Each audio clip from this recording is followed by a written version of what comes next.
21대 총선 98일 앞으로 다가왔습니다. 이준석 전 국민의힘 대표의 신당 가칭 개혁신당도 본격적으로 몸집을 불리고 있는데 오늘 오전 10시 허은하 의원이 국민의힘을 탈당하고 개혁신당에 합류하겠다는 기자회견을 열었습니다.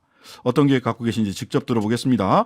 허은하 의원님 안녕하세요. 네, 안녕하세요. 허은하입니다. 네, 아직은 탈당계를 안 내셨으니까 국민의힘 의원이라고 소개를 드려도 되는 건가요? 네, 짐 정리할 시간이 좀 필요하고요. 네. 네, 이번 주까지 정리가 될 겁니다. 네. 네, 아직 좀 적응이 안 됩니다만 다음 주부터는 뭐 확실히 적응될 것 같습니다. 네. 예. 자, 이 두 가지가 제일 궁금한 것 같아요. 하나는 현역 의원으로는 처음으로 소위 신당에 개혁신당, 가칭 개혁신당에 합류하는 선택을 하셨어요. 왜 이런 선택을 하게 되셨습니까? 우선 현역으로 탈당 선언하면서 뭐 신당 합류에 대한 말씀은 드렸지만 아마 제가 신당에 이제 들어가게 됐을 땐 현역은 아닐 것 같아서 좀 아쉽습니다. 네, 여튼 제가 말씀하셨던 것처럼 탈당하고 의원직 사퇴하고 비례대표로는 처음이라고는 하는데 네. 좀 그만큼 이례적인 일이기는 합니다만 제가 당내에서 꾸준하게 이제 이대로 가서는 안 된다라고 말씀을 드려왔었고요. 그랬죠. 예, 그리고 그런 차원에서 보면은 뭐 대단히 맥락 없는 뭐 결정은 아니었을 것 같다라는 생각은 듭니다. 네. 그리고 기자회견 때도 제가 말씀을 드렸지만 뭐 아닌 건 아니라고 생각을 합니다. 그래서 국민들께서 강서구청장 그 선거를 통해서 네. 용산의 어떠한 국정 기조와 불통을 지적을 하셨습니다. 네. 끝까지 민심을 외면하고 있고 이대로는 보수 정치 전체가 공멸한다라는 저는 좀 위기감을 아주 크게 느끼고 있고요. 네. 그래서 그 문제 의식을 크게 갖고 있으면서 이제 비겁하지 않게 하자. 그렇게 비겁하게 자리 지키지 말자. 이런 생각했던 것 같고 국민들은 아실 거라고 생각합니다. 비겁한 자들에게 세상을 바꿀 기회를 결코 주지 않으실 거다. 그런 믿음을 갖고 이렇게 도전하게 됐습니다. 네. 아니 특별히 도저히 국민의힘 안 되겠다라고 하는 판단을 하게 된 저 회견문에서 쭉 봤습니다마는 몇 가지가 있더라고요. 좀 본인이 직접 말씀을 해 주시죠. 우선은 뭐 탈당 결정 전에 네. 말씀드리기 전에 우선 국민의힘 당원들 네. 최대한 좀 예의 있게 네네. 좀 하고 싶었다라는 말씀을 좀 드리고 싶고요. 네. 뭐 그렇게 받아들여지기가 쉽지 않다는 건 압니다만 그럼에도 불구하고 최대한 노력했다라는 말씀을 좀 드리고 싶고 네. 그리고 이제 제 입장 먼저 죄송합니다만 말씀드리겠습니다. 그 고민 네. 지점 그리고 예. 또 치사한 모습 좀 보여드리고 싶지 않았고 네. 그래서 가타부타 뭐 이유를 들면서 알박기 같은 거 하고 싶지 않았고 그러면서 새로운 정치를 하겠다라고 말하는 건 좀 염치가 없는 일 아닌가 하는 생각을 네. 했고요. 네. 마지막으로 좀 함께 동고동락했던 보좌진에 대한 고민이 적지 않았습니다. 네, 네. 그래서 12월 중순부터 그 다음 순번인 김은희 후보를 제가 직접 찾아가서 좀 부탁을 드렸었습니다. 다행히 이제 원하는 보좌진의 경우에는 모두 승계를 좀 할 수 있는 협의가 됐고요. 여튼 정리를 하자면은 제가 할 수 있는 성의와 도리를 좀 다 하고 나와야겠다라는 생각 갖고 있었고 네, 이 점을 네. 가장 크게 고민한 지점이었습니다. 그러셨군요. 그다음에 새로운 정당을 하게 된 게 국민의힘에 대한 실망, 더 이상 뭐 국민의힘 안에서 내가 할 도리를 다 했지만 더 이상 국민의힘이 변화의 가능성이 없다라는 판단이 있기 때문에 탈당을 하고 새로운 개혁신당을 하자는 건데 오늘 회견문을 제가 쭉 보니까 국정운영 기조와 불통, 느닷없는 이념 집착, 검사 일생 문제, 대통령 가족의 처신이 문제다. 근데 이런 거를 국민의힘은 전혀 지적을 못하고 있다. 이게 이제 국민의힘의 문제점으로 지적을 하셨어요. 그럼 한동훈 비대위원장을 보면서는 또 어떤 판단을 하신 거예요? 어쨌든 비대위원장이 와서 좀 변화의 가능성이 있는 거 아니냐라고 뭐 언론에서는 또 그런 기대하시는 분들도 계신데. 그러니까 본질은 변하지 않는 것 같다라고 제가 말씀을 드리기도 했는데요. 네. 어떤 뭐 조직이라던가 개인이나 인정한다는 게 참 어려운 일인 것 같습니다. 그러니까 네. 인정과 성찰이라는 게 좀 뿌리가 단단하고 그래서 자신감이 좀 있어야 되거든요. 네. 용기가 필요할 텐데 그런 면에서 봤을 때는 지금은 이렇게 좀 긍정적으로 보기 좀 어려울 것 같다라는 생각이 좀 들었었습니다. 네. 그러니까 어떤 국민들께서 그 정권의 그 총체적인 태도를 좀 보신다고 생각을 하는데 네. 진솔하게 어떠한 오류를 인정을 하고 개선할 자세가 이게 되어 있다면은 이렇게 국정 지지율이 낮을 수가 없다라고 네. 저는 생각을 하는데 좀 그 어떤 구색을 맞출 게 아니라 좀 실질을 다뤄야 할 때이지 않을까 하는 생각은 듭니다. 네. 자, 어쨌든 탈당이 뭐 일정하게 예고돼 있었단 말이죠. 그렇죠? 그러면 당 내부에서나 또는 뭐 한동훈 비대위원장이나 탈당을 만류하는 분들은 없으셨어요? 직간접적으로는 만류하시는 분들이 계셨는데 네. 뭐 지도부 차원에서는 명시적인 만류는 없었습니다. 네. 예. 그리고 뭐 저를 이제 긍정적으로 봤던 당원분들께서는 정말 연락 많이 주셨어요. 그리고 좀 한 번만 참아주면 안 되냐. 뭐 이렇게 간곡하게 말씀하시는 어르신들도 계셨고, 그래서 뭐 저도 제가 제 말씀을 드리면서 그분들과 이야기하며 좀 울컥울컥 했던 적이 뭐 여러 번 있었습니다. 네. 네. 윤재옥 원내대표에게는 여러 고민들을 이야기했다고 밝히셨어요. 윤재옥 원내대표는 뭐라고 하시던가요?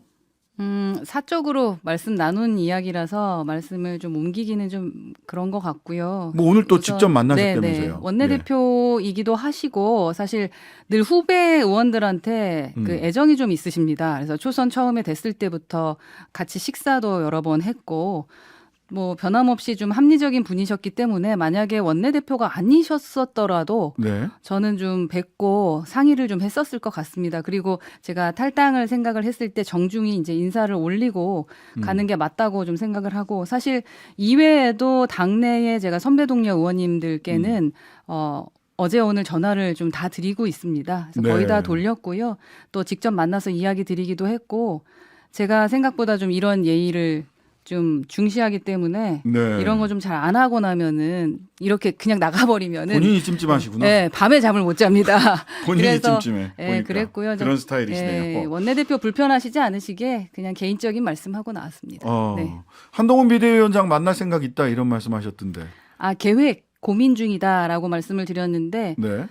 제가 개혁신당 창준위원장이 됩니다. 예. 창준위원장으로서 저는 그 고민을 좀 해봐야겠다라는 말씀이었습니다. 창준위원장 자격으로 네. 예, 예, 탈당한 이후에 그렇죠. 하고 예. 싶은 이야기가 너무 많기도 한데 또 없기도 하기 때문에 저는 사실은 한동훈 그 장관 시절에 그 이민청 추진하는 거에 대해서 상당히 좀 긍정적으로 좀 동의했었거든요. 네. 그래서 그 부분에 대한 말씀들 좀 하고 싶었었는데 이제는 한동훈 비대위원장님이시니까 네. 혹시라도 창준위원장으로서 만날 일이 있으면 만나겠습니다.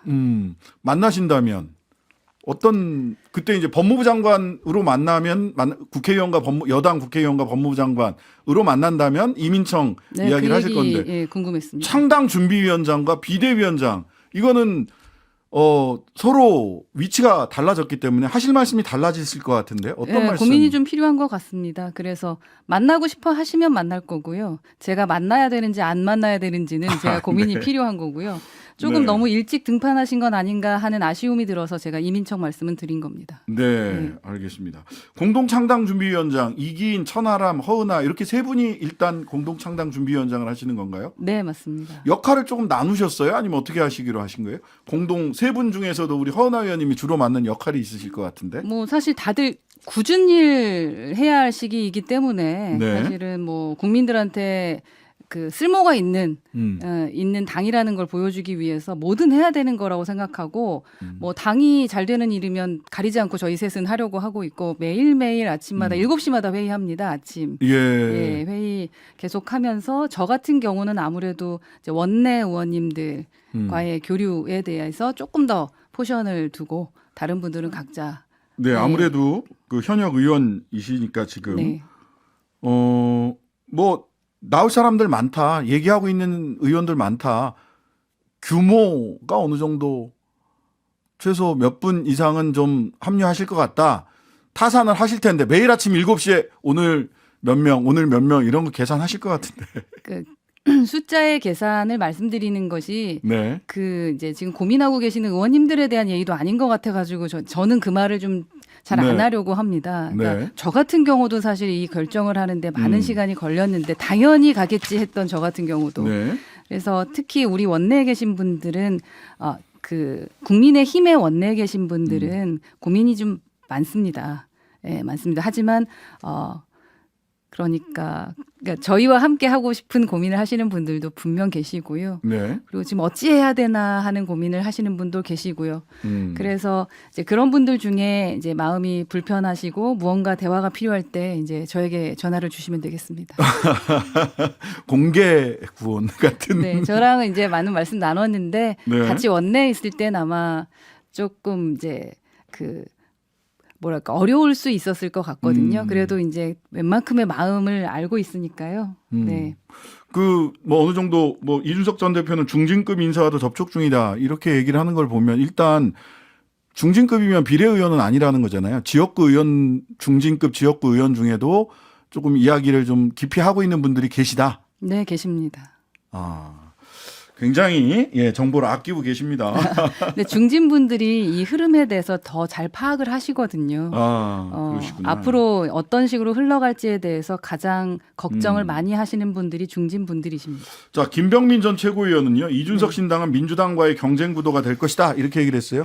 즉 반윤을 앞세우니까 윤석열 정권에 반대하는 야당표를 갈라먹을 것이다. 국민의힘엔 아무런 별 타격 없다. 이런 얘기를 하세요. 이런 평가에 대해서는 어떻게 보십니까?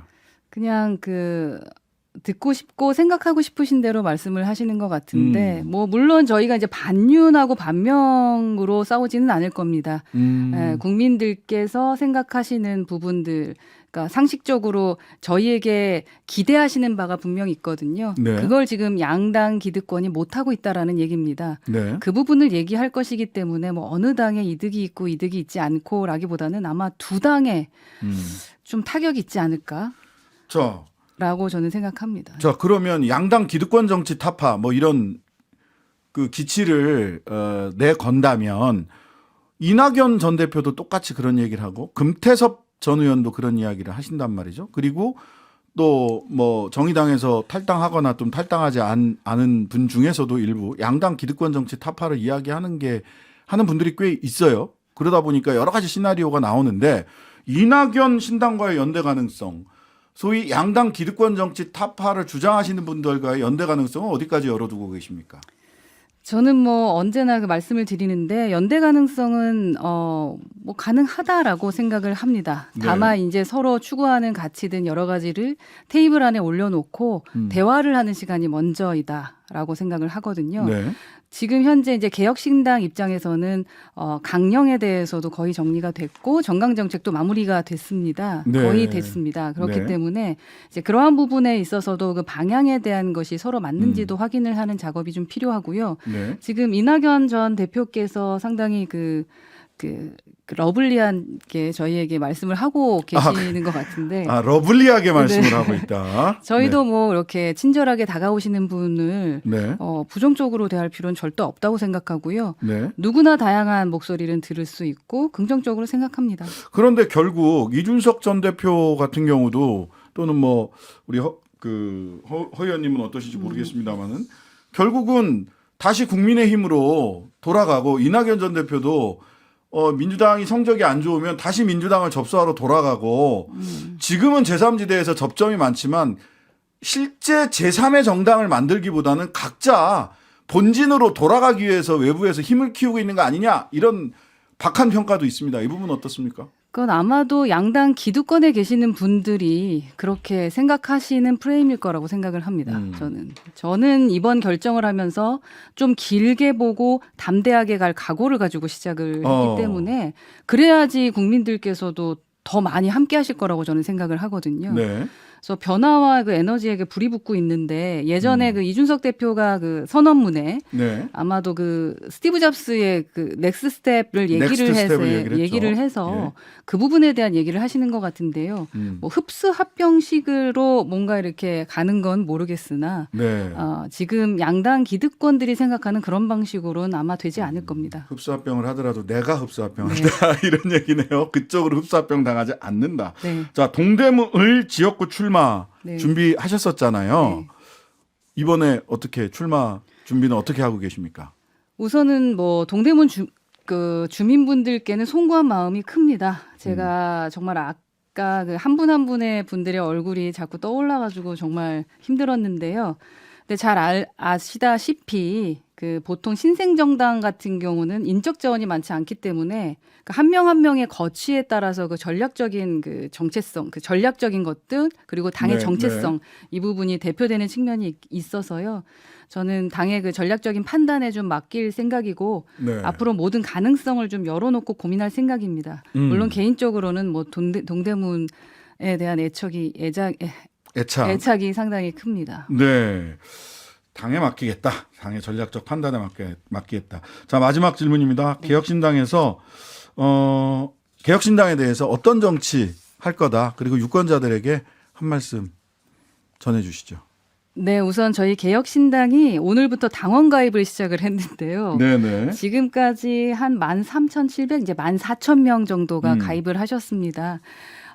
하루 만에 이제 이렇게 14,000명의 당원들이 가입해서 그 시도당의 그 뭔가가 지금 착착 그 네, 진도가 네. 나가고 있거든요. 네.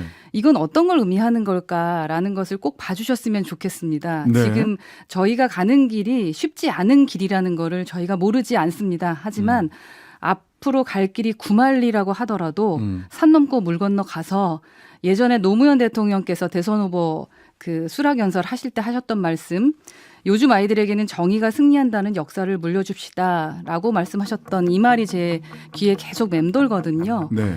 저희 마음 비우고 국민들이 원하는 거기 표 떨어질 생각하면서요. 바보 정신만큼은 깊이 새기고 가겠습니다. 그래서 저희가 소수라고 옳다라고 생각하지는 않지만 여러분들께서 지지해주지 않으실 수 없을 만큼 매력적인 정당. 하루 종일 기다려지는 진짜 시사. 평일 저녁 6시 5분 신장식의 뉴스 하이킥.